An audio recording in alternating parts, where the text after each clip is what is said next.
Fala, marujos e marujas! Esse é o Papcast e somos uma rede sonora de apoio à paternidade integral. Então põe o colete salva-vidas, pegue sua bússola e seu remo e bora navegar junto nos oceanos altamente desafiadores, mas igualmente transformadores das masculinidades e paternidades. Partiu? Quando nasce um pai, o homem só vira pai após o nascimento do filho. Não me sinto pai. Parece que a ficha ainda não caiu. Essas são uma das frases mais comuns relatadas por homens que estão vivenciando a gestação e o puerpério. Mas, afinal de contas, quando nasce um pai? Então, eu sou o Thiago, para quem ainda não me conhece, sou pai da Yara, que vai fazer 4 anos. Provavelmente, quando você ouvir esse podcast, ela já vai ter feito 4 anos. Idealizador do projeto Homem Paterno, projeto esse que tem como principal objetivo oferecer suporte, orientação e acompanhamento para homens durante a gestação, parto e puerpério, e idealizador do PAP, Programa de Apoio à Paternidade Integral, braço social do projeto Homem Paterno, e que agora virou podcast também, com Papcast. E para embarcar comigo nessa jornada, no segundo episódio do Papcast, convidamos meu amigo, o cara que tenho certeza que irá fazer você dar gargalhadas e possivelmente soluçar de emoção. O inspirador Bruno Vilas Boas. E para completar, conto também com o Marinho Freire, jornalista e parceiro nesse projeto. Bem-vindo a bordo, meu amigo. Que alegria ter você aqui comigo, Brunão. Muito obrigado, Thiago. Eu que agradeço, na verdade, né, essa possibilidade de a gente discutir um tema que eu nem sei se finaliza algum dia, né, de fato, quando a gente nasce, né? Quando a gente renasce pai, em que momento isso acontece. Eu sou o Bruno Vilas Boas, como o Thiago já apresentou, sou idealizador do Instagram Paternidade Divertida, onde, na verdade, a gente faz uma releitura do nosso cotidiano de uma maneira bem humorada, leve, abordando temas não só da paternidade em si, mas a paternidade acaba sendo central e, assim, de uma forma que várias pessoas se identifiquem. Nós somos um casal gay aqui em casa, temos um filho, eu sou pai do Sol, né? Nós somos pais do Sol, de 4 anos, e o nosso Instagram, ele, na verdade, a maioria dos nossos seguidores não são famílias homoafetivas, ele não é um Instagram sobre paternidade homoafetiva especificamente, ou sobre adoção, ele é um Instagram que faz um relato da vida de um pai e que qualquer pessoa, de fato, pode se identificar, porque ele é um Instagram, a gente brinca que é sem filtro, total baseado na realidade e sem nenhuma vergonha, que é para as pessoas, na verdade, perceberem que nós, homens, temos que cada vez mais falar sobre as alegrias e os perrengues, né, de ser pais. Com certeza, eu sou viciado no seu perfil. Quando eu estou um pouco entediado, eu falei, deixa eu ver que o Bruno postou alguma coisa hoje para dar uma risada aqui, porque, meu, já viu, Marinho? Já acompanhou alguns vídeos do Bruno? Conheci agora aqui com a sua indicação, já deu a navegada, gostei, o pessoal super desenrolado. Não, cara, cada vídeo mesmo que, assim, eu racho de rir, porque eu falei, meu, como que o Bruno consegue ter esses insights e essa expressão, assim, né? Você tem que, já falei para você que você tem que ser realmente, ser não, porque você já é, né? Um ator, é muito bom, cara, muito bom, muito bom. Não, eu sempre brinco, né, que é muito mais falta de vergonha do que a atuação em si, porque muita gente fala isso, Bruno, outro dia você postou um vídeo, você estava dormindo na área de serviço, e às vezes é isso que eu tenho vontade de fazer, botar o travesseiro lá e deitar, porque eu passo o dia inteiro lavando roupa, ou às vezes tem uma indicação, né, de alguma seguidora, de algum seguidor falando, poxa, faz um vídeo falando isso, porque é isso que eu vivo, mas não tenho coragem de colocar isso na rede social. Cara, é demais. E até uma conversa que eu e o Thiago, a gente tem bastante, né? Que, na verdade, é isso que a gente tem que começar a fazer, tem que começar a mostrar as nossas paternidades para que outros homens possam vivenciar as suas de maneira mais intensa ou possam começar a mostrar o que já vive. E a gente perder essa vergonha de mostrar que nós somos pais, né? De mostrar o que é ser pai. E principalmente, né, Brunão, eu acho que é encontrar um prazer nesse cuidar, né? Esse prazer em se apropriar desse ambiente domiciliar e conseguir realmente, enfim, ocupar esse lugar, mas também com felicidade, com amor, né, cara? E isso você traz, assim, de uma forma incrível. Eu sou muito seu fã nessa sua forma de ser, cara. Então, vamos começar aqui, né, um pouco navegar, vamos realmente agora botar nossos coletes aqui e vamos mar adentro.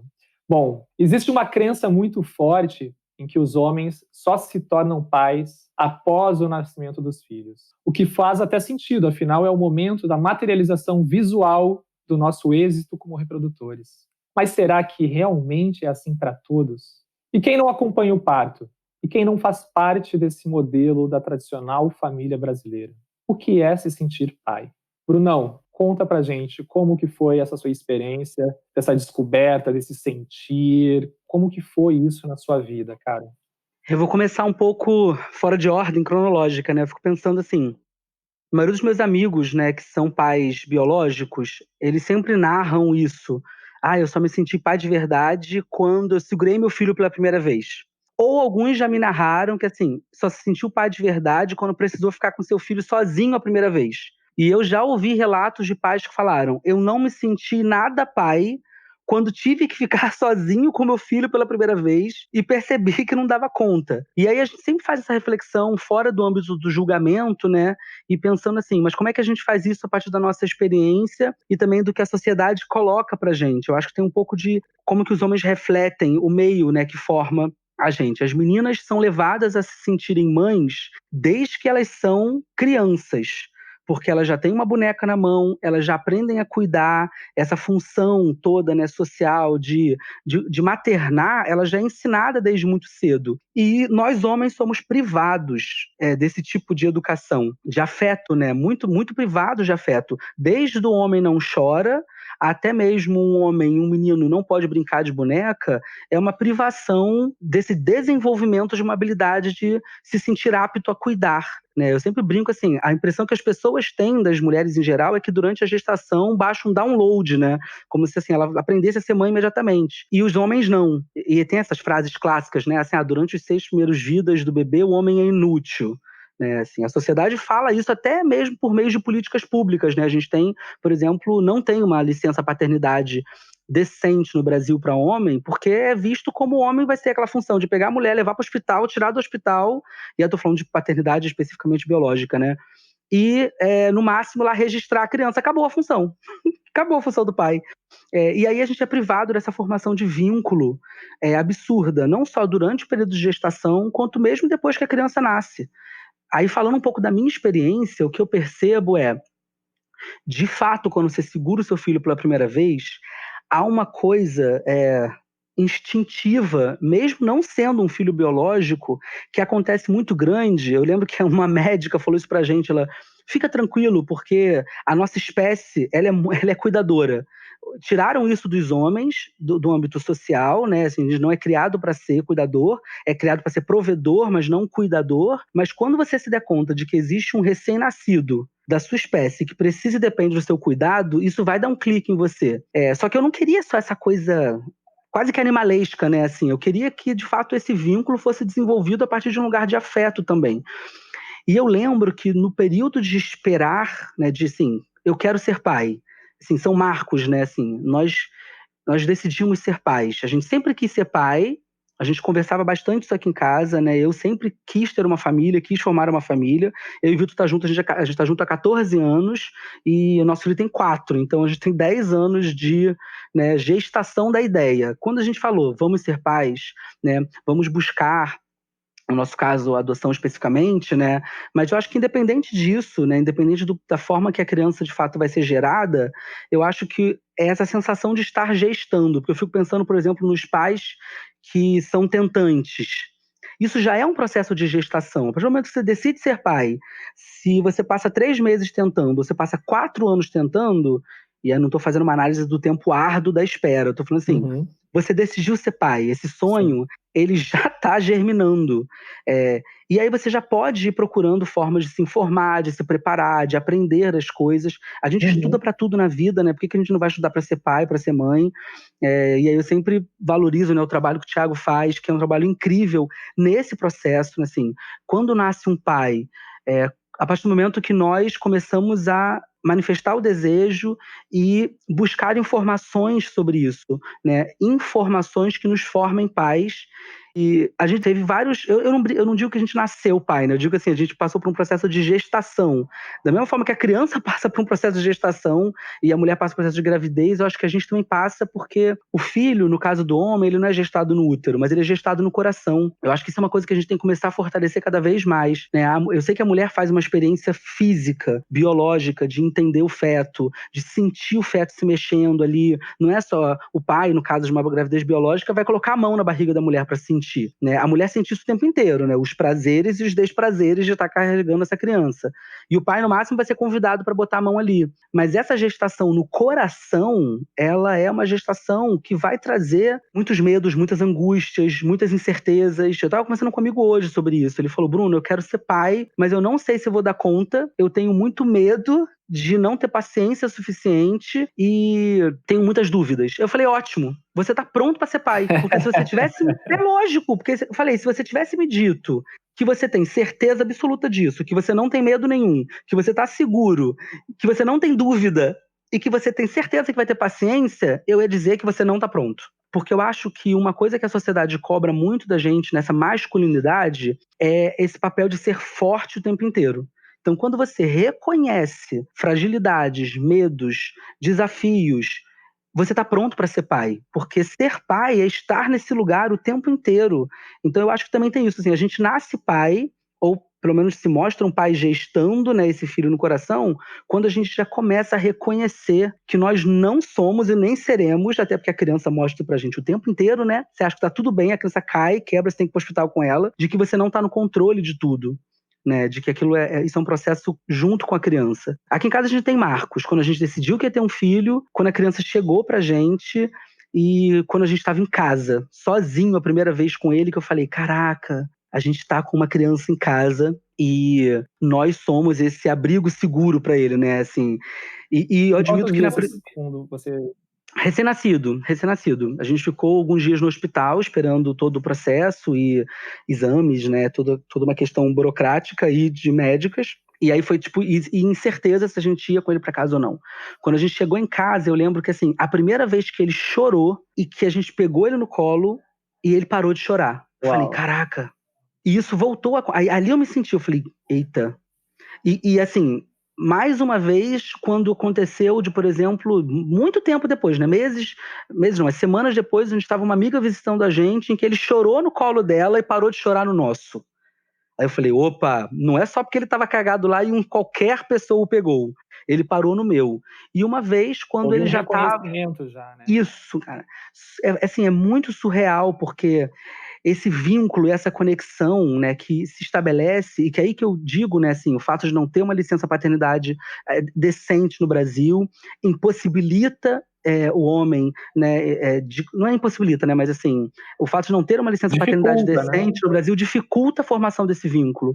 Toda essa construção do que é ser homem, do que é ser pai, de que não é ser, né, frágil, de não cuidar do seu filho, de não levar a criança no colo, dificulta, né? Eu costumo dar esse conselho para todos os amigos meus. Dê banho no seu filho.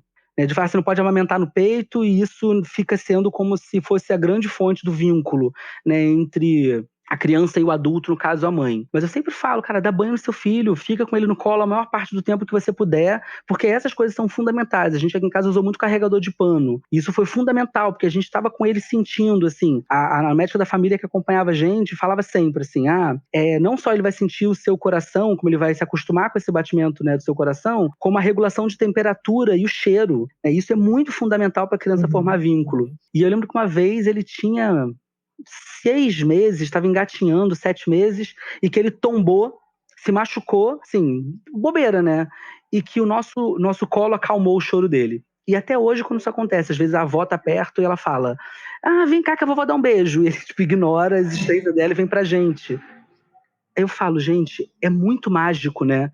Como é que, de fato, o meu colo, o meu beijo, consegue, tipo, curar uma dor. Não faz a ferida cicatrizar na hora, mas o acalma. Isso é muito mágico. É incrível, é incrível. E você está falando aí de vínculo, né? Enfim, então agora eu vou filosofar aqui com vocês, né? E também trazer algumas coisas que eu venho estudando, né? Principalmente da teoria do apego, porque a gente está falando de apego, a gente está falando de vínculo seguro e de construção. né? Então, pelo menos quando eu ouço muitos relatos de homens, e também olhando para mim a experiência enquanto pai, eu vejo que essa ficha, né, vamos dizer assim, da paternidade, ela não é uma ficha, na verdade, né? São várias fichas que, de repente, vão caindo dia a dia, né, de acordo justamente com, não só com a qualidade de tempo que nós temos com nossos filhos, mas também com a quantidade de tempo. Eu acho que vai muito ao encontro também dessa limitação que muitas vezes muitos homens têm por questões sociais e do próprio sistema que nos impede. Eu acho que é importante falar também que tudo isso também são essa privação, né, inclusive essa imposição, quando você estava falando lá no começo da sua fala, né, que as mulheres desde criança, né, já são acostumadas, ou pelo menos são meio que direcionadas para esse cuidado, mas também como uma imposição, e como também então é uma imposição para nós homens, esse distanciamento do cuidar, como papéis já determinados, e isso impacta quando nós nos tornamos pais. E aí, voltando para essa questão da ficha, eu lembro que quando a Bruna engravidou, cara, a primeira coisa foi todos esses sentimentos que você falou aí dos seus amigos, né? Medo, angústia, e agora? Né? Como é que vai ser? Será que eu vou ser um bom pai? Tudo isso. E poderia ter, como acontece, e aí eu ouço também muitos relatos de muitos homens, esses sentimentos serem aí gatilhos para um processo de estagnação ou de paralisação. E comigo foi ao contrário. Eu falei, beleza, eu tô com medo, como que eu faço então? E aí, durante a minha trajetória, eu fui percebendo que essas fichas, elas são muito relacionadas a esse vínculo que você traz e essa construção do amor. Porque parece também, você falou do download das mulheres, né? Eu fico imaginando também que muitos homens trazem isso, como se o filho nasce e aí vai vir uma luz divina, os anjos vão cantar, né? Vai atualizar o sistema desse cara e agora você é pai, você já tem todos os recursos necessários para ocupar esse lugar. E você tem que amar esse cara aí que nasceu, ou essa menina que nasceu. E aí talvez venha uma grande frustração, porque no dia a dia ele vai se deparar com esse desconhecido, ele vai se deparar provavelmente com uma falta de retorno, poxa, ou um vazio, cadê aquele evento divino que ia acontecer? Cadê aquela explosão de sentimentos? Cadê aquelas coisas todas que todo mundo fala, dessa romantização que tem, né? E cada vez fica muito forte para mim, cara, que essa palavra ela é determinante, é vínculo. Né? E segundo John Bowlby, né, que é responsável pela teoria do apego, né, ele traz justamente que o vínculo é construído, né, pela presença, tanto da quantidade, da qualidade, pela conexão. E esse tempo que nós demoramos, inclusive, não demoramos, mas o tempo que leva para nós ampararmos os nossos filhos nas angústias dele. Quanto mais rápido ou mais presente eu estiver para amparar as angústias, né, um choro, ou um calor que seja necessário, um colo, maior, mais rápido e de forma mais profunda esse vínculo será estabelecido. Né? Então, cara, só para assim, complementar, né, que me veio de falar isso assim na sua fala, me veio assim, essas questões assim, e você ia falar, né? Você ia falar alguma coisa agora? Não, é porque eu fiquei pensando, Thiago, assim, como que é incrível essa sua colocação, porque as pessoas perguntavam muito pra gente assim, foi difícil esse início? Vocês se depararam, por exemplo, com muito... Apesar de eu falar sobre esses perrengues, né, nos vídeos e tudo mais, lá no meu Instagram, assim, é muito real, né, a forma que a gente costuma retratar todos esses perrengues em si, e as pessoas vêm muito agradecer. Então, assim, eu tenho um grupo de pessoas no meu Instagram, por exemplo, que não tem filhos, e que brincam que o meu Instagram é o melhor anticoncepcional porque elas têm, porque as faz rir de não ter efeito colateral. Ainda é gratuito. Muito bom. E tem uma outra galera que fala, mas eu vejo aqui você e tenho mais certeza ainda que eu quero ter filhos. Eu lembro que a gente estava com uma amiga uma vez na casa dela, a gente acompanhou o processo de gestação, ela teve uma filha prematura extrema, 23 semanas, pra você ter noção, assim. A menina morreu várias vezes e foi ressuscitada. E aí a gente acompanhou muito esse processo. Foi um pouco antes do nosso filho chegar. Um dia a gente estava na casa dela, e eu não vou citar nomes, obviamente, mas ela estava tentando dar de mamar, então a menina ficou de 23 semanas até o que seria completar, né, 40 semanas de gestação no CTI, depois mais 3 meses, e ela não conseguiu amamentar, mas ela tentou muito. E aí eu lembro que o marido entrou brigou porque a criança estava chorando, a mãe entrou, todo mundo entrou julgando o fato dela estar tentando dar de mamar. E aí, quando eles saíram, a gente perguntou, como é que você tá? Ela falou, tô péssima.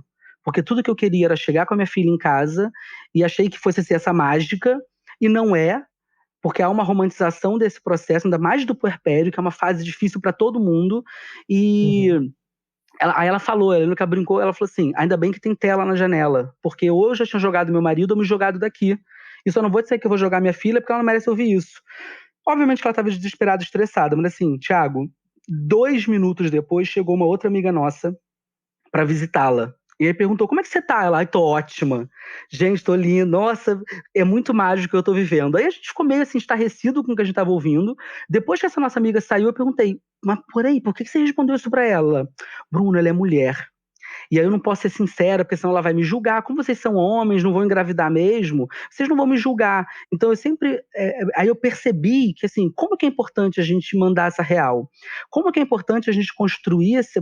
Eu citei esse exemplo da minha amiga para dizer que eu penso muito que, assim, as mulheres vivem essa sobrecarga também de que é dito que esse vínculo é instantâneo, que esse vínculo acontece, mas existe um perrengue gigantesco para a formação desse vínculo, porque apesar desse bebê ter sido gerado, gestado na barriga dela, são 2 pessoas estranhas também que estão se conhecendo pela primeira vez. E no caso do homem ali, então assim, você pensa uma família, né? Eu tô pensando num modelo, um pai, uma mãe ou 2 pais, assim, são 3 pessoas que não se conhecem. E a romantização do puerpério, desse processo, ela é linda no comercial de televisão, né? Que tá todo mundo feliz segurando aquele bebê que tá imóvel, inclusive, porque o comercial do recém-nascido é esse, né? Ah, É uma recém-nascido... boneca, de certeza. igual o chá de bebê. Eu brinco com chá de bebê. Eu vou até fazer um vídeo sobre isso, assim. É lindo, né? Você troca a fralda de uma boneca, como se trocar a fralda de um bebê fosse a coisa mais difícil. Assim, eu falo, essa é uma piada. Hoje eu tô doido pra essa quarentena acabar, pra eu começar a organizar chá de bebê. Sim, eu vou vendar a pessoa, vai ter uma trilha cheia de Lego, ela vai ter que ir descalça, vendada, pisando em Lego, pra trocar. E assim, a gente vai levar um polvo, pra ela trocar a fralda de um polvo vivo. Porque isso, no mínimo, seria esse cenário. E a gente troca a fralda ali do bebê, daquela boneca imóvel. Então, assim, há uma romantização absurda e ninguém chega pra você e fala, olha só, vai ser punk pra caramba, porque esse bebê, ele não só tá conhecendo essas 2 pessoas estranhas, como ele tá conhecendo todo um mundo diferente. Ele estava acostumado com um ambiente intrauterino, que era super confortável, alimento constante, temperatura constante, ele não tinha nenhuma preocupação, ele só existia, um bebê nunca sente fome, porque ele tá sendo nutrido ali nesse ambiente controlado, super confortávelzinho, né, todo contidinho, e de repente ele vem para um mundo completamente novo, então ele vai chorar, ele vai se estressar, ele vai ter constipação, porque ele está sendo acostumado agora com esse alimento, ou ele vai fazer 10 cocôs por dia, ninguém te conta isso, então você vai ter um perrengue danado, vai ser difícil amamentar, no caso, né, das mulheres que amamentam exclusivamente no peito, e o pai também, assim, são 3 pessoas estranhas, e aí eu digo estranhas mesmo, porque eu me tornei uma outra pessoa quando meu filho chegou. Eu cheguei a níveis de cansaço que eu nunca tinha chegado na minha vida. Porque você trabalha o dia inteiro e você de noite, quando você não tem filho, você sai do trabalho, você toma uma cerveja, você sai com os amigos, você descansa. Final de semana você descansa, tem férias do trabalho. E a criança, ela não te dá essa sensação nunca. Você nunca descansa, tipo, não tem férias do filho. Então, assim, eu cheguei em níveis de cansaço e estresse, eu era uma outra pessoa, o Vitor era uma outra pessoa e aquele bebê era uma pessoa diferente. Então tinha coisas do Vitor que eu não reconhecia mais. E eu penso, né, pelos meus amigos héteros, né, eles falam isso também, assim, a minha mulher é outra mulher. Mas você também é outro cara, porque, cara, tu agora é pai, então você é um outro homem. E tem um ser ali, ó, que não tá reconhecendo nenhum de vocês dois. E aí quando você traz toda essa ideia do vínculo, eu fico pensando como isso é importante, como é importante a gente entender. Agora, eu sou uma nova pessoa, a minha esposa, meu esposo, né, quem for que seja ali, é uma outra pessoa também. Tem essa pessoa estranha aqui também, um bebê, nós somos estranhos para ele, e a gente vai cuidar, a gente vai se cuidar, né, assim, eu vou cuidar desse bebê, eu vou cuidar da minha parceira, do meu parceiro, essa parceira ou parceiro vai cuidar de mim também, e nós 2 vamos cuidar desse bebê, e a gente vai entrar num processo de autocuidado também muito grande. Que aí, volto mais uma vez, assim, infelizmente, pelo menos nesse período do puerpério, os homens ainda não têm esse tempo. Porque aí, por mais que eles se organizem e tirem férias, né, junto ali do pós a chegada do filho, né, após o nascimento, logo depois ele já tem que dar conta do trabalho. Não estou dizendo assim, ai, coitado desses pobres homens, enquanto a mulher... Tadinho de nós, homens. Não é esse o processo, assim. Eu estou falando, na verdade, assim...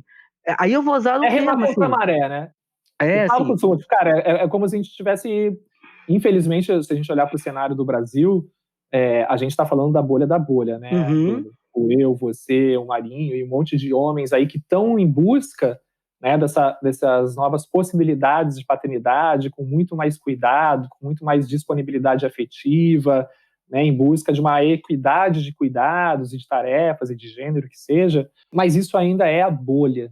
sim. Então, a realidade ainda é que a maior parte dos homens, pelo menos essa é a minha visão, ainda fica resistindo. Até porque você falou, repetiu essa palavra várias vezes, né? Cuidado, cuidado, cuidado, cuidado. Cara, eu não fui ensinado a ser cuidador. Cuidado é uma palavra assim que passa a léguas, pelo menos até a minha filha nascer, ficou muito distante. Eu não me cuidava, Isso que eu ia sabe? falar. O cuidado que eu tinha com os outros. Claro, eu sou naturólogo, sou da área da saúde, então tem um pouco mais disso, mas mesmo assim, quando a minha filha chegou, eu vi que esse cuidado ele ainda era muito raso, superficial, diante dessas novas demandas que a minha filha trazia e que a minha parceira também trazia, né? E que eu precisava me dedicar muito, muito, muito mais ainda para esse cuidado. Fala, Marinho. Desses relatos que o pessoal nos mandou, Tiago, tem um que é muito interessante, porque entra nessa questão também assim do peso social e da cobrança social, que um dos pais, daqui a pouco a gente vai ouvir ele fala assim que estava super animado e estava pronto, né, para ter filho, mas não estava, quando chegou o filho, ele caiu na real, que ele não estava pronto para ser pai, ele queria, tipo assim, quero ter um filho, né, aquela coisa de, quero ter aquele meu boneco, mas Põe esse relato aí pra gente, então, pra gente ouvir.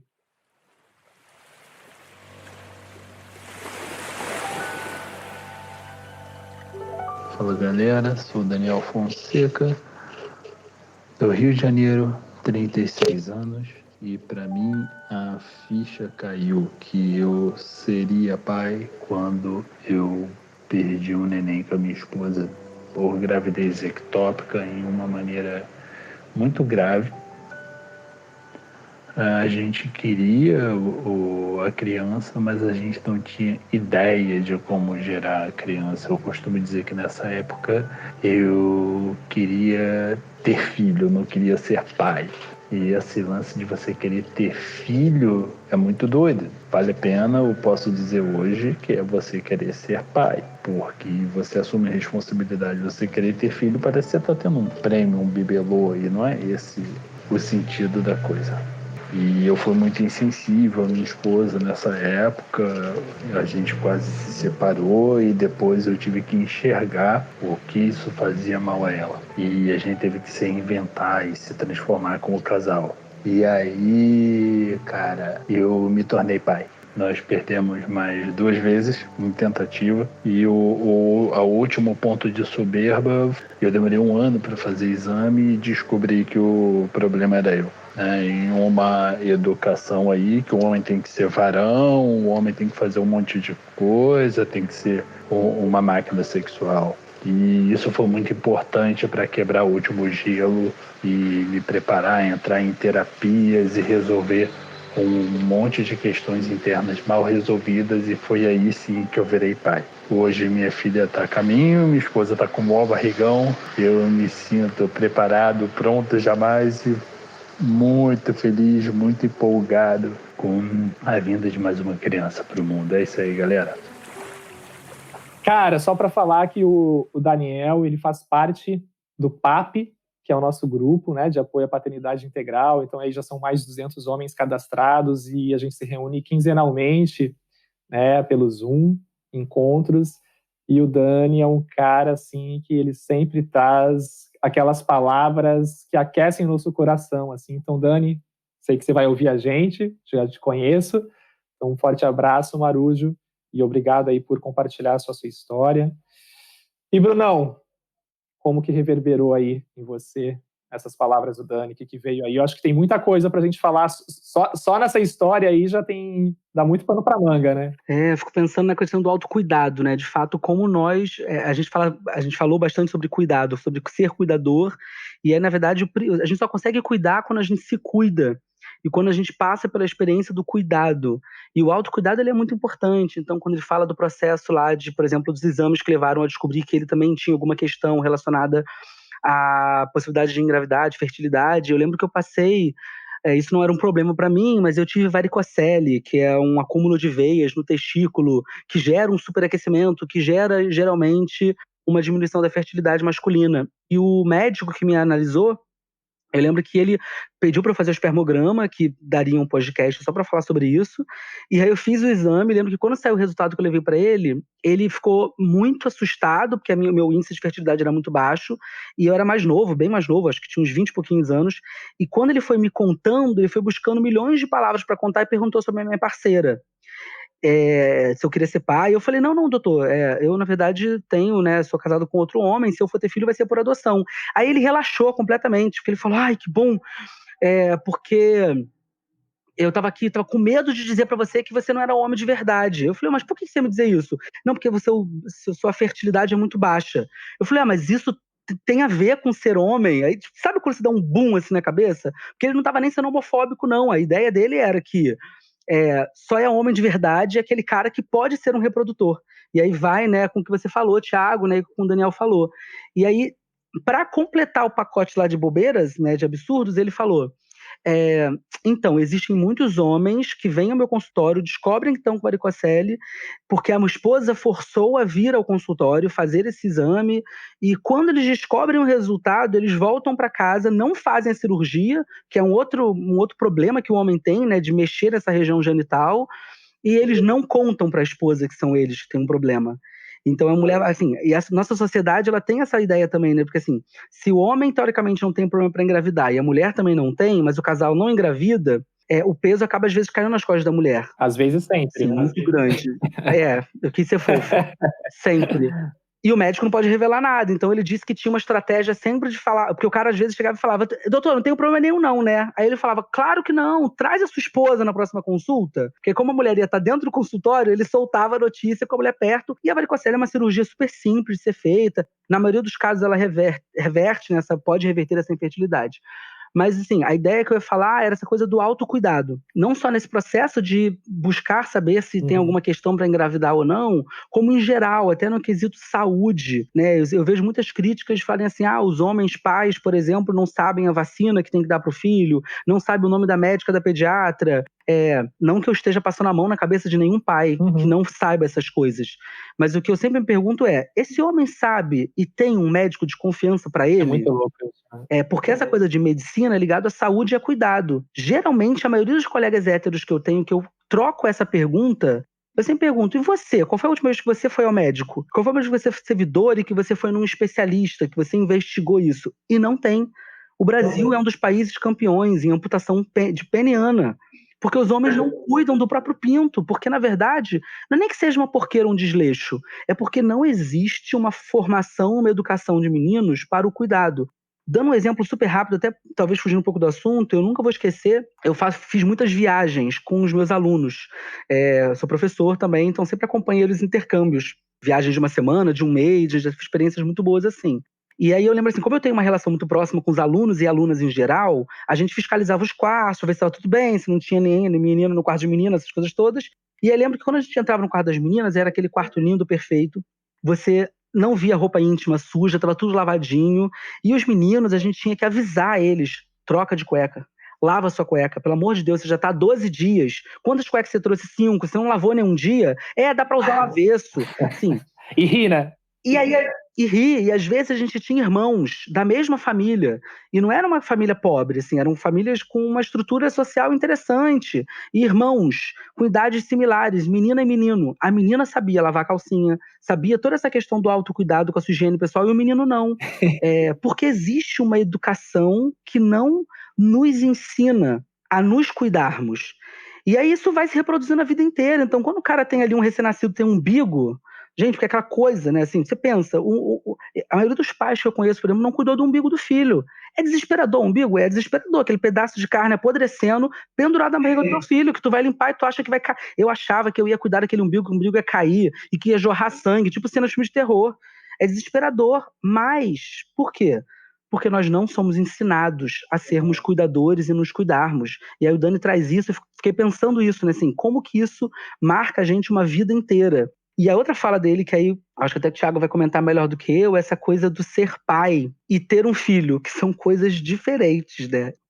Só um complemento assim que você estava falando, né, desse cuidado, que antes a gente estava falando justamente que o cuidado é o caminho para a construção do vínculo. Ou seja, se nós não fomos educados para sermos cuidadores, né, se a gente nem se cuida, olha só talvez a distância que a gente esteja justamente dessa possibilidade de construir vínculos e construir realmente a nossa paternidade, né, para uma questão estrutural. E a gente está falando de coisas estruturais. Sim. Né, e de uma estrutura que, infelizmente, ao longo de centenas de anos, nós mesmos viemos construindo isso, né? Então, inclusive, quando falo o Pedro, né, do Memo, que inclusive é um projeto de masculinidades incrível, que eles também têm um podcast incrível, ouçam, assistam, não ouçam, e ele diz, por incrível que pareça, nós homens temos capacidade de resolver os nossos próprios problemas. E é isso que a gente tem que fazer, e é isso que a gente está querendo aqui, marujos que estão nos ouvindo, né? É a gente discutir a partir das nossas experiências e conseguir realmente ressignificar e construir novas possibilidades de cuidado e, consequentemente, né, de construção de vínculos saudáveis, vínculos de segurança com nossos filhos, né? Então, continua, Brunão. Não, assim, é gostoso, né? Porque esse assunto, na verdade, ele é um assunto infinito, né? Eu fiquei pensando nisso, como que a gente consegue construir essa concepção, por exemplo, você, né, como naturólogo, né? Que de fato isso te abre a uma outra realidade, concepção do ser como um ser mais integral. Nessa questão da formação do vínculo, quando a gente não entende que o cuidado é fundamental na formação do vínculo, a gente acaba terceirizando absolutamente tudo. Então, por exemplo, o papel do homem não é trocar a fralda, isso é cuidado, isso dificulta o vínculo. O papel do homem ali inicial não é carregar no colo, não vai formar vínculo, né? Dificulta isso. Ou mesmo na questão do machucado, que a gente conversava, né? Assim, você como naturólogo está mais habilitado para falar disso do que eu. Quando um filho se machuca, se a gente só pega o remédio direto, ou a gente só liga pro médico, a gente está terceirizando esse cuidado, quando na verdade o colo, tô falando obviamente de um joelho ralado, né, gente? Não tô falando de um osso quebrado, claro. Mas como que isso, assim, é fundamental, porque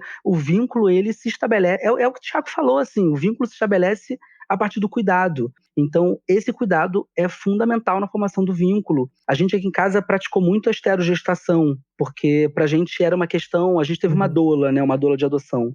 Só um recorte, assim, para quem não conhece, né, essa teoria da esterogestação traz, então, aí que a gestação, no caso, ela não tem 9 meses, né, ela pode, dependendo do autor, né, pode durar aí 12 meses, ou seja, 3 meses além, após o parto. Tem autores que trazem aí que são 6 meses após o parto, e que existe aí uma fusão tão grande entre esse bebê e essa mãe, ao ponto de a mãe ainda reconhecer esse bebê como pertencente ao corpo dela, e esse bebê também entender ainda que faz parte da extensão do corpo dessa mãe. Então, existe uma fusão muito grande, de forma natural, e que o quanto é importante a gente tentar manter alguns aspectos e características encontradas no ambiente intrauterino, mesmo esse bebê já estando aqui do lado de fora, vamos dizer assim, né, Bruno?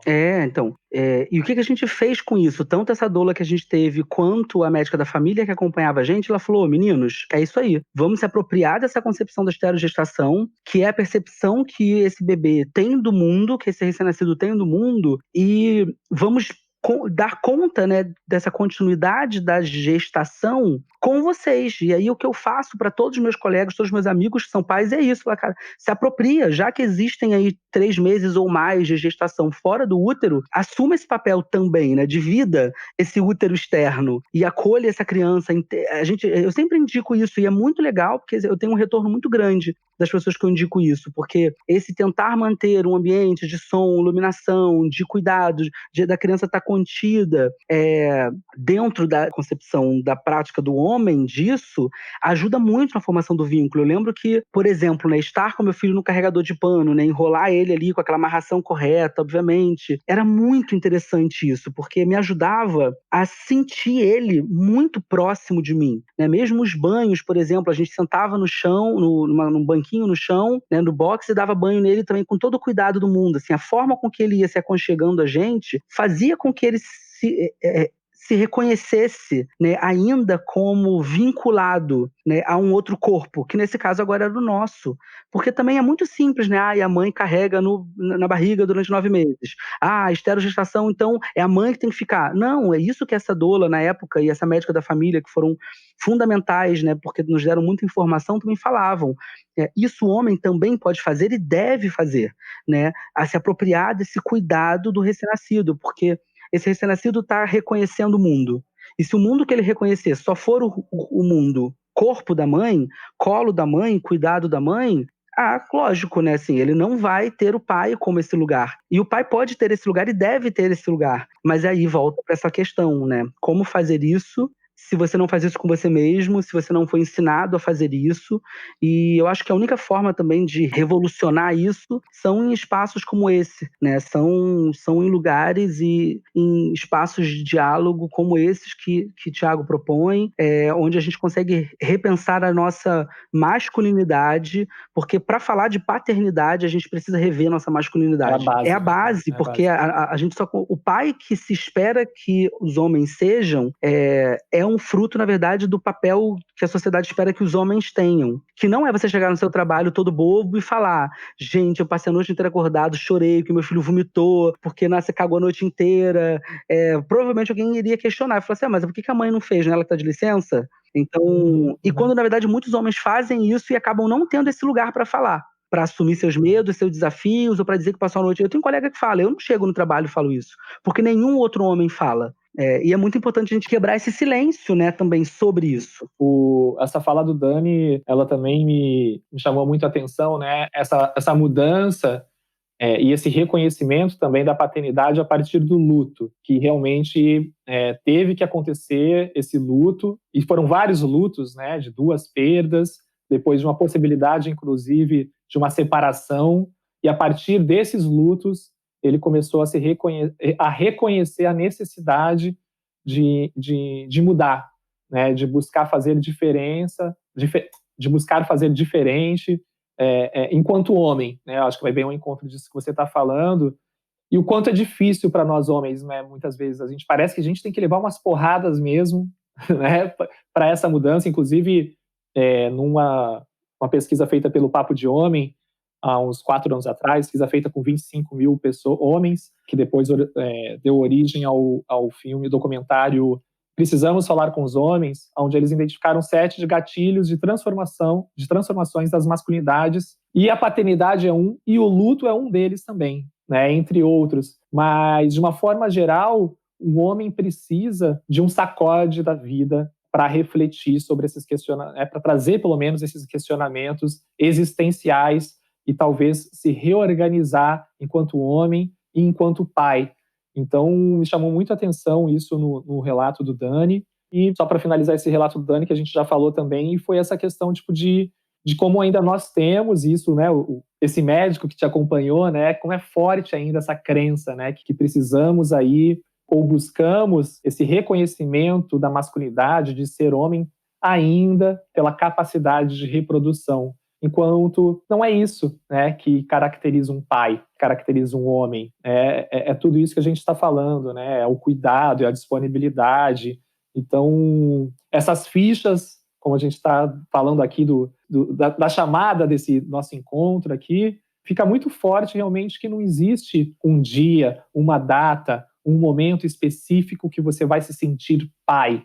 Por mais que algum homem fale, né, tipo, não, quando meu filho nasceu, eu me senti pai naquele momento, pode ser que sim, mas é uma construção, e é uma construção, eu me arrisco até a falar que se esse cara provavelmente se sentiu pai nesse primeiro olhar, nesse primeiro amor ali, quando ele se deparou com esse serzinho estranho, provavelmente é porque ele também já vivenciou essa gestação, já foi construindo, já foi gestando também antes essa criança. Então, eu não acredito em amor à primeira vista, tá?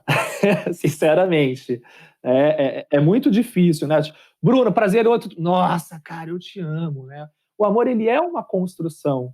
Então, eu vejo que é muito mais fácil esse amor surgir, esse reconhecimento enquanto pai ele surgir nesse primeiro olhar, principalmente se esse homem já veio construindo essa relação, já veio criando esse vínculo, já durante a gestação, Acredito que no seu caso não foi propriamente durante a gestação, né? Porque, enfim, você não é pai biológico, mas assim, você já veio gestando, você e o seu parceiro, né? Isso, né, nos pensamentos, dentro do relacionamento de vocês, né? E que é uma forma de gestação, né? Uma gestação muito ainda nos pensamentos, mas é isso, a gente vai construindo essas histórias, né, internamente. E só aproveitando aí, Thiago, obrigado por falar sobre isso, porque comigo, eu acredito muito nessa construção e eu ficava com vergonha de falar que.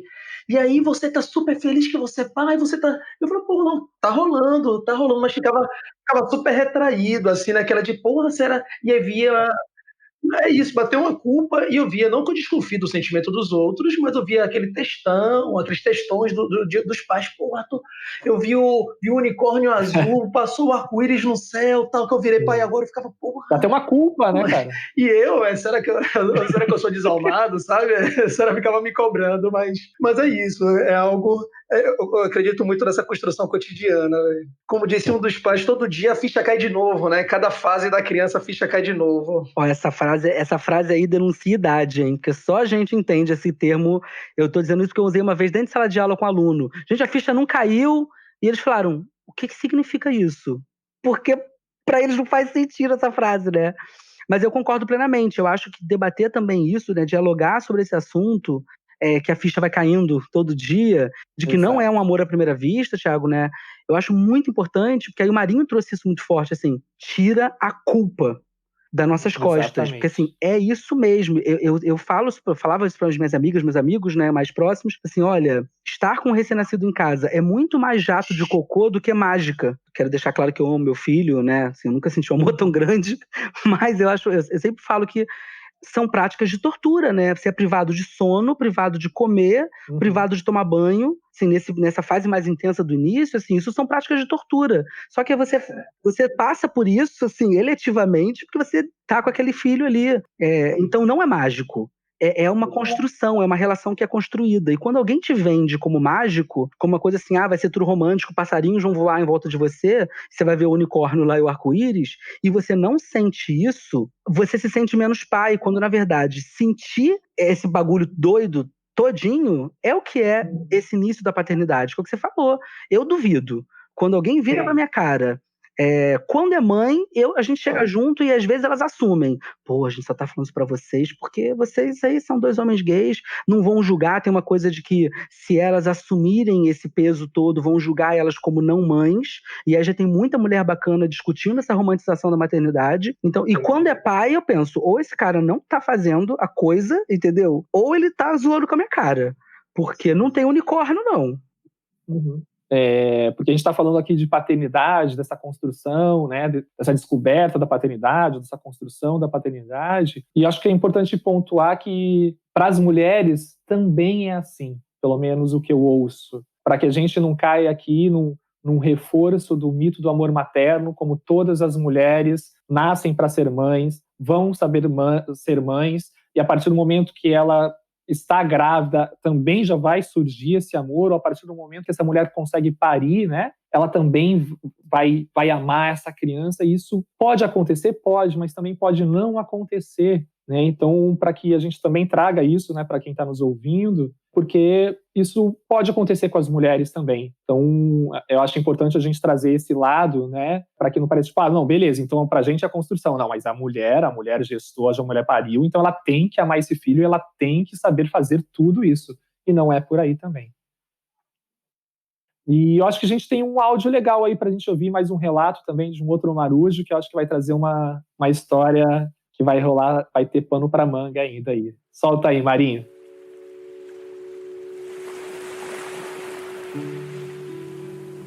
Bom dia, boa tarde, boa noite. Aqui quem fala é o Márcio Barcelos, de Aracaju, Sergipe. Eu tenho 34 anos e sou um ex-publicitário, porque diante dessa crise toda não sei como é que as coisas vão ficar, né? A gente tá precisando se reinventar, a empresa que eu trabalhava faliu. Então agora eu sou um pai integralmente dentro de casa. E eu tô muito feliz com isso. Quando eu recebi a notícia de que ia ser pai, eu fiquei desesperado. Acredito que como muitos aqui. Eu achei que minha vida fosse acabar, que meu casamento fosse acabar. Muito disso porque eu não me sentia um bom exemplo, eu não me sentia capaz, mas graças a Deus, meu filho tem me mostrado exatamente o contrário. Eu fui mandado para casa um pouco depois que eu descobri que ia ser pai, né, por conta dessa situação toda do Covid. E o lado bom disso é que eu tive bastante tempo para passar ao lado da minha esposa, né, durante toda a gestação. E isso foi algo maravilhoso e aproximou bastante a gente, ajudou bastante na construção da nossa relação e me preparou para o que vinha em seguida. Ser pai e dono de casa, né, foi uma grande descoberta para mim. Foi uma experiência incrível e que me ajudou a me tornar uma pessoa mais sensível, empática, estando ao lado da minha parceira o tempo todo, cuidando do nosso lar, preparando o nosso ninho. E foi através disso que eu acabei adquirindo uma confiança na minha masculinidade que eu não tinha antes. E que era exatamente o que me impedia de me enxergar como um bom pai e um bom exemplo. Isso foi fundamental. Graças a Deus eu também casei com uma mulher maravilhosa que me abriu os olhos para muita coisa, me aproximou de várias pautas feministas que também contribuíram, né, para esse novo momento. E hoje eu me sinto um bom pai e um bom exemplo. Meu pai faleceu cedo, eu tinha 11 anos de idade, então isso deixou um vazio muito grande dentro de mim. E apesar dele ser um homem de grande índole, eu só ter lembranças maravilhosas, eu não tive assim um exemplo, né, por tanto tempo. Agora, essa ausência paterna está sendo preenchida pelo meu filho. Eu tô me sentindo ótimo, super confiante. Eu nunca me senti um homem tão sensível e empático quanto eu tô sendo agora. PS, tô enviando essa foto aí porque eu acho que isso representa bastante os pais, né? Sair mostrando fotos dos seus filhos que nem um idiota pra todo mundo. Tá aí, abraço. Ai, muito bom. Depois a gente compartilha a foto, se ele permitir, né? Eu acho que ele vai permitir, porque, né, todo mundo deve ter ficado curioso, mas é isso, né? Acho que é uma das coisas que a gente começa a fazer quando a gente vira pai, é querer mostrar, né? É foto na carteira, foto na capa do celular, foto na capa do computador, né? É muito louco, né? Mas, cara, que emocionante, né? Ouvir um relato. Quero morar nesse áudio. Putz, muito bom, cara, muito bom. E, bom, acho que o relato dele reforça, acho que tudo que a gente está falando aqui, né, de como a paternidade, ela está totalmente atrelada justamente a esse repensar das masculinidades, e o quanto é necessário que a gente se abra para esses aspectos mais sutis da vida, né, como sensibilidade, como intuição, e com certeza ser a ponte para que nós também consigamos aí nos tornar mais empáticos. E como que chegou aí para você, Brunão? Fiquei emocionado, de fato, porque ele narra uma sequência de coisas aparentemente negativas, né? Que é a pandemia, que é o ficar desempregado. Assim... Desespero, né? E esse sentimento, né, cara? E, cara, desculpa te interromper, porque eu tenho ouvido tanto isso nos últimos tempos, né? E eu me lembro também da minha história, porque a Yara, ela foi super desejada, foi super planejada. Só que, quando veio o exame e deu positivo, eu falei, fudeu. E agora, né? Porque agora não dá mais para voltar, não tem mais. É isso, né? E por mais que eu achasse, enfim, eu achava ali que estava super preparado, veio esse desespero momentâneo que depois foi sendo diluído. Mas é muito doido isso, né, cara? É muito doido isso, né? Muito. Eu tenho uma amiga que ela fez até um meme, ela é doula também, e ela tem um meme clássico dela que eu esperei muito meu filho nascer, desejava esse dia, mas se eu pudesse de vez em quando eu botava ele de volta. Porque é isso, não tem volta, né? Não tem volta. E aí esse processo, que eu fiquei assim, emocionado com o início do áudio dele. Ele narra o desemprego, porque aí sai desse lugar do provedor, né? Assim, mexe muito com esse lugar do masculino que ensinam pra gente a vida inteira que ser pai é ser provedor. E aí eu conheço muitos colegas meus, assim, tava até conversando com uma conhecida, tá pedindo fazer uma live comigo, ela falando sobre isso. Bruno, você é um homem que está em casa, sendo dono de casa e sendo pai, e assim, tratando isso de uma maneira leve, divertida lá no seu Instagram. E ela é do LinkedIn, ela nem é do Instagram nem nada, ela pedindo pra fazer uma live comigo, porque ela é psicóloga e atende só nesse meio profissional.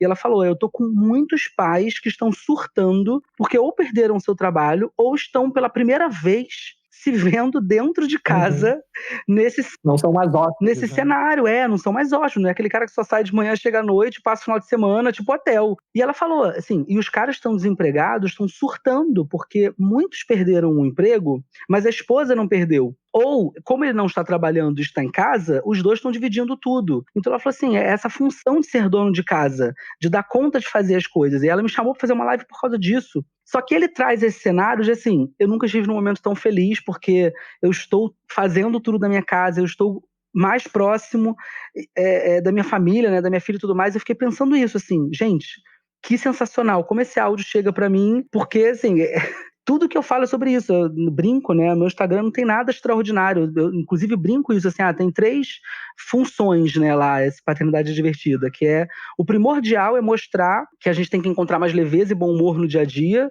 da gente, não é uma viagem extraordinária que a gente fez, né? Não é, assim, nada grande que a gente só vai ter durante umas férias, com muito privilégio, se a gente juntar muito dinheiro. Não, a gente tem que encontrar leveza no nosso dia a dia. O segundo é mostrar que os homens podem e devem se ocupar desse lugar de paz, de cuidar dos filhos e de serem donos de casa. Eu tenho um vídeo falando sobre cocô de criança e pano de prato, assim, assuntos de casa e de criança. E eu fico pensando isso, assim, que incrível ele conseguir se desconstruir de uma forma em que tudo que dizem pra gente que é o que é ser homem, que é ser o provedor, você é pai se você conseguir prover, você é homem se você conseguir ter essa masculinidade que é infelizmente vista como o oposto de ser um dono de casa, e ele conseguiu se desconstruir, se enxergar como um pai melhor. E ser pai isso também, tipo assim... Isso é também sinônimo de ser pai, é tudo isso. Mas assim, é o que a sociedade não diz pra gente. Então ele conseguiu se desapegar, né, até desse papel que a masculinidade tóxica coloca na gente e se reconhecer como um homem melhor e como um pai melhor. Então assim, foi sensacional, eu fiquei emocionado mesmo com o áudio. Vamos ouvir o áudio do Rafa, Marinho, só pra gente trazer aqui um último relato. E o Rafa é um outro amigo meu, cara, que eu descobri na vida aquelas conexões que, enfim, Rafa Stein, que provavelmente a gente vai fazer um podcast também sobre luto. E ele tem uma história incrível, mas eu nem vou falar porque eu vou fazer esse podcast com ele, mas ele trouxe aqui também um relato pra gente ouvir agora. Eu sou pai da Maria Clara, de 8 anos, e do Francisco, de 4. No caso da Maria Clara, minha primeira filha, eu acho que a ficha caiu logo após eu sair com ela do centro cirúrgico. Aí eu vou ao encontro de todos da família que estavam aguardando para conhecer ela. E aí eu vejo meu pai no final do corredor. Eu me emocionei e ao caminhar eu me recordei do sacrifício que ele e minha mãe fizeram para criar 4 filhos homens, sabe? Eu fiquei morrendo de medo, na verdade, que as minhas referências eram todas masculinas, né? Como que eu ia conseguir educar uma menina? Eu não estava preparado, não. E acho que a paternidade demora para cair a ficha, sabe? A gente não se prepara, né? Ali, com a Maria, eu nunca brinquei de boneca, de casinha, né? Eu precisava aprender tudo isso, ser mais sensível, se preocupar mais com os outros, aprender a dividir as tarefas de casa, sabe? E a Maria e meus filhos me obrigaram a ver um mundo diferente, né? E eles são a razão da minha vida. Ai, que vontade de abraçar o Rafael agora. Eu senti a mesma coisa. Cara, sempre que eu ouço o Rafa, eu já começo a lacrimejar, assim. É uma coisa muito incrível como ele traz o sentimento, ele verbaliza sentimento, ele fala sentimento, assim, né? Então, e muito louco, né, essa narrativa dele, assim, de olhar para os outros homens, de olhar para o pai e querer buscar uma identificação, né, querer buscar também aí algum norte para construir a sua própria paternidade e, de repente, não encontrar porque é uma paternidade diferente, porque é uma experiência diferente, porque é um tempo diferente e é um ser diferente que está ali, na sua frente. Esse sentimento de querer abraçar, e é muito louco, porque ele se encontra quando ele diz, né, eu senti que não estava preparado, quando na verdade ele estava pronto. que é aquilo que a gente conversava, né? Assim, reconhecer que você não está preparado para ser pai é o primeiro passo que mostra que você realmente está pronto. É o que o Thiago falou, né? Assim, quando deu positivo, eu falei, e agora? Tipo, mas é esse o sentimento que eu acho que é o mais legítimo, porque mostra também, assim, o momento em que a gente se permite ser frágil. Ele assumir que se percebeu não preparado é, obviamente, que reflexo de uma sociedade que não nos prepara para isso. Ele citou a questão de brincar de boneca e de tudo mais, de cuidar da casa, mas também eu acho que é assumir um lugar de pai, porque se tem uma realidade na nossa vida de pais, é de que a gente o tempo inteiro não está preparado de verdade. A gente, por mais que a gente estude, sim, aprenda, compreenda o que é ser pai, que a gente entenda as fases de desenvolvimento do nosso filho, que a gente entenda sobre dentição, qualquer coisa que envolva a criança. Eu sempre brinco igual videogame. Quando você acha assim, ficou fácil, essa fase tá ótima, a criança muda e vai pro nível mais difícil. Aí o povo fala, o Terrible 2, cuidado, porque quando chega nos 2 anos, gente, eu tenho o Terrible 3, 4, 5, 6, 7, é a vida inteira. Eu tenho uma amiga minha que de vez em quando manda mensagem, pô, tu tá aí reclamando que teu filho tem 4 anos, espera chegar na adolescência. Aí tem uma outra agora que o filho tá com 22 anos e foi morar na Inglaterra porque passou num mestrado.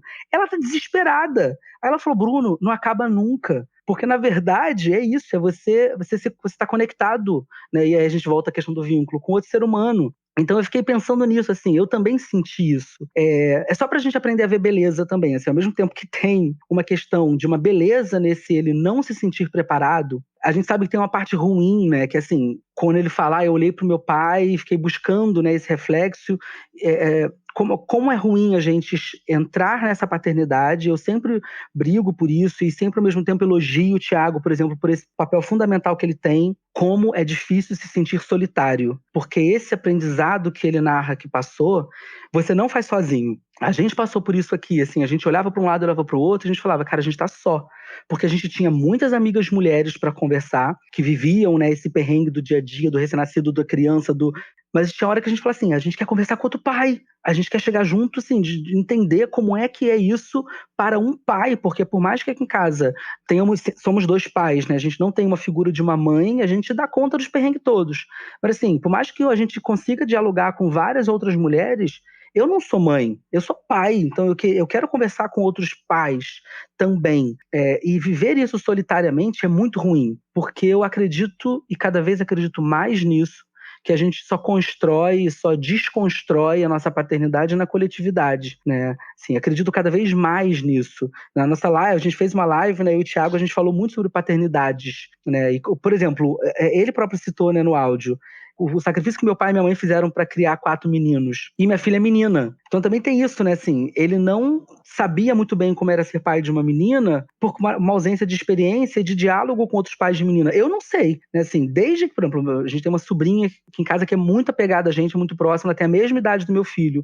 Por uma questão também de, obviamente, respeito ao corpo dela e a questão toda que envolve isso, quando ela vai ao banheiro, ou mesmo depois que ela era bebê, eu sempre brinco, eu falo assim, olha, gente, eu não sei limpar uma menina. Porque, primeiro, há uma total inexperiência no quesito mulher, anatomia feminina, eu não tenho nenhuma experiência nisso, e eu nunca limpei uma menina, então eu não sei. Tem uma lógica lá que eu sei que é de baixo para cima, de cima para baixo, na hora de limpar o cocô, mas assim, não sei fazer isso. E com quem eu aprenderia isso? Com outras pessoas que tiveram essa experiência. Então a gente constrói os nossos saberes, nossa paternidade, nossos afetos no coletivo, né? Então, assim, é muito bonito ouvir esse relato dele. Tiago, queria fazer uma pergunta para Bruno. Claro. Essa questão da família homoafetiva, e por ter toda uma notoriedade em rede social, outras famílias, outros casais homoafetivos têm procurado você para pegar dica, pegar mais informações. Como é que e como é que você se vê, digamos assim, ocupando esse papel não somente paternal, mas político também? Assim, a gente esperou muito para fazer isso, né? A gente passou aí 4 anos, assim, mais guardadinho, porque a gente sabia que a partir do momento que a gente começasse a se colocar, mesmo postar fotos, se colocar publicamente mesmo, a gente ia ter que receber essa onda de amor que vem, mas a gente também ia conviver com uma onda, obviamente, de ódio, principalmente nesses momentos tensos, né? Então eu fico sempre pensando isso, assim, como que é difícil estar nesse lugar, e aí é muito interessante, porque eu sempre respondo com muito carinho, por exemplo, às pessoas que comentam, que mandam mensagem, porque de fato é muito carinhoso receber uma mensagem amorosa, carinhosa, porque também a gente recebe as outras mensagens, né? A gente também recebe mensagem de ódio, a gente também recebe muito hater, né? Muito esculacho, mas o que eu acho muito interessante são três grandes grupos, né, que nos procuram, assim. Uma grande galera que é família hétero, e que chega na gente para falar isso, falar, poxa, que bom que tem um homem falando sobre essa coisa do cotidiano de dono de casa, de cuidado de filho, homens têm que fazer mais isso mesmo, chamei meu marido para ver tua página. Tem uma galera que é pai já, que tem, né, de fato, são famílias homoafetivas e que falam isso com a gente, assim, que coragem que vocês têm de se expor. Algumas famílias não têm e a gente respeita, a gente também foi respeitado, passou por esse processo até agora, mas a gente acredita muito na desconstrução. O terceiro objetivo lá do meu Instagram é exatamente esse, é mostrar, através de uma forma leve, bem humorada, que a nossa família é uma família como outra qualquer, passa por os perrengues que qualquer outra passa. Mas o que mais procuram a gente são casais gays, por exemplo, que estão ainda no processo de adoção ou de pensar numa barriga solidária, ou mulheres lésbicas que querem gestar, engravidar, e que vem assim, é dolorido, porque a primeira pergunta é: seu filho sofre algum tipo de preconceito? Vocês sofrem algum tipo de preconceito? Como vocês fazem para lidar com, por exemplo, as perguntas de ele não tem mamãe? Como é que ele reage agora que ele está cada vez mais consciente de que ele tem 2 pais e que ele não tem uma mãe? Porque, na verdade, é isso, assim, as pessoas, que eram dúvidas que a gente tinha também, né? Como que essa criança vai ser feliz? Vocês são felizes? Vocês se sentem plenos? Não é nem muito pelo cotidiano da gente, é mais perguntas relacionadas a como que a gente lida com os perrengues relacionados diretamente à nossa família. E o que a gente sempre responde é com a nossa sinceridade, assim, óbvio que esses dias eu até postei um texto falando sobre isso, né? Eu sei que o fato do meu filho ser um menino branco, por exemplo, vai fazer com que ele tenha muitos privilégios, que crianças negras não vão ter. Eu sei que ele ter olhos claros, por exemplo, vai fazer com que o mundo se entregue para ele de outras formas. Mas eu sei que a vida vai dar muita banda nele porque ele tem 2 pais, né? Eu sei que, por exemplo, ele vai sofrer algum tipo de preconceito na escola por ele ser homem, ser menino e ter 2 pais. Então, em algum momento, ele vai ser zoado por isso. Mas uma coisa que a gente sempre bateu muito aqui em casa, eu lembro de ter essa conversa com uma amiga minha, que é negra, porque ela ia botar o filho dela numa escola, que ela dava aula e que ela tinha bolsa. E ela falou: quando é que você acha que eu devo conversar com meu filho sobre isso, assim, sobre a questão de racial? E aí eu lembro que eu falei: se você não disser pra ele que ele é negro, ele vai ouvir isso, só que não vai ser no mesmo tom. Então, assim, se eu não disser pro meu filho com muito orgulho, porque algumas pessoas davam esse conselho pra gente: não, nem comenta sobre esse assunto, não use a palavra adoção, ou não comente sobre esse assunto, deixa ficar assim normal. E eu falava: não, porque se eu não disser pra ele: filho, a gente te adotou e foi o momento mais incrível da nossa vida, ou filho, você tem 2 papais, olha que legal, ele vai ouvir isso num outro tom. Né? Assim, a mesma coisa, por exemplo, em criação de meninas, né? Ou a mesma coisa quando a gente fala de criar meninos mais sensíveis, né? Menos, quer dizer, com mais liberdade para serem crianças livres e sensíveis. Se você não diz para o menino que ele pode chorar, ele vai ouvir que ele não deve chorar de uma maneira muito pesada, né? Se eu não digo pro meu filho, e hoje ele reproduz isso, né? Se alguém chega para ele numa pracinha, quando podia ir, né? E falava: pergunta lá pra sua mamãe. Ele fala: eu não tenho mamãe, eu tenho 2 papais. E se alguém questiona, ele fala: mas você não tem mãe? Não, eu tenho 2 pais, papai Bruno e papai Vivi.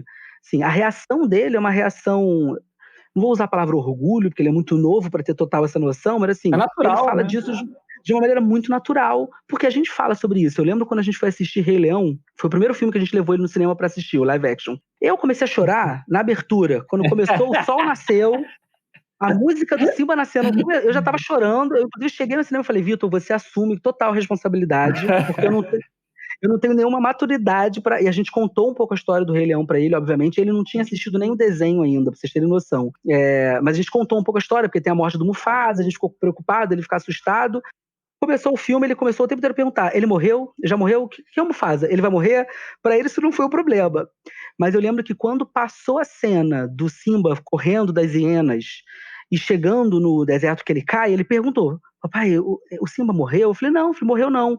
Quando o Timão e o Pumba chegam, pegam ele, salvam ele, e o Simba cresce, assim, foi muito interessante. Aí vocês podem imaginar como eu fiquei impactado, chorando ali, porque ele na hora agarrou nessa mão, assim, agarrou a mão de um e de outro e falou: Timão e papai. Pumba. Um é o Timão e outro é o Pumba. Não, ele falou, o Timão e o Pumba adotaram o Simba, eles são os papais do Simba agora? Pô, cara, olha, Nossa. eu não vi mais o filme daí em diante. Porque ele, assim, aí no final, pra coroar a cereja do bolo, ele falou: olha, ele tem 2 pais e ele virou o rei, né? Tipo assim, vai dar certo. Vai dar certo. E a gente até usa esse exemplo direto, né? A gente fala assim, vocês estão falando aí, mas o Simba foi lá criado, cresceu todo natureba, todo feliz, alternativo, e ainda virou rei no final das contas, tomou o reino lá. A gente tenta passar isso, né? Mas na verdade são os desafios. Eu acho que tem muito essa questão de como é que a gente lida com. Eu acho que os homens todos que estão abertos a discutir paternidade, a discutir masculinidade, eles estão nesse patamar aberto. E a gente recebe muitas mensagens, infelizmente, né, de ódio, de raiva, de tudo. Eu admito que tem dias que eu leio e tô ótimo, sim, rio da cara da pessoa, desejo lá meia dúzia de coisa ruim para retornar o karma e tudo bem. Tem dias que abala muito. Mas as mensagens de amor e carinho são muito maiores. E isso de fato são. De famílias hétero, e de famílias homoafetivas também, né, que falam da representatividade, de como isso é importante, né, apesar de que, assim, você precisa seguir muito o meu Instagram para ver lá, assim, uma postagem de uma foto nossa, porque os vídeos em si não tem essa temática central. Então tem gente que chega no meu Instagram, fala, eu ri pra caramba dos seus vídeos, mas agora que eu vi que você é gay. Ou fala de uma maneira positiva ou deixa de seguir. A gente saiu numa matéria na Razões para Acreditar, uma matéria lindíssima sobre a gente. E quando eu postei a matéria saiu, nós ganhamos um número de seguidores muito grande e perdemos 3.000 seguidores, porque foi a primeira vez que ficou explícito no meu Insta que nós éramos uma família homoafetiva. Foi surreal, assim, a gente em 2 dias perdeu 3.000 seguidores.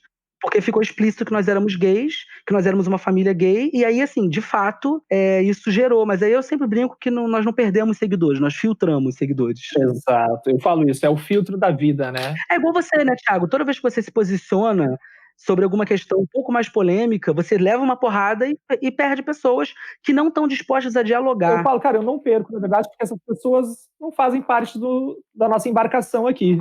Elas estão em outra embarcação, né? Então é isso. E que é uma embarcação, Thiago, essa sua embarcação, ela nem é uma embarcação fechada. Ao contrário, essas pessoas que saem, elas são pessoas que não estão abertas ao diálogo. Inclusive, a nossa, né, embarcação está sempre aberta para que todo mundo retorne, né? Porque eu acho que é isso, né? Sim. Quem quiser vai para outros lugares, quem quiser volta para cá também. E aí eu tenho que falar que eu tô já visualizando aqui Terra à Vista, Marujos. Estamos chegando ao fim dessa primeira de muitas viagens nos mares das masculinidades e paternidades. E eu acho que a gente não poderia encerrar melhor com essa história do Timão e do Pumba e do Simba, que para mim foi incrível.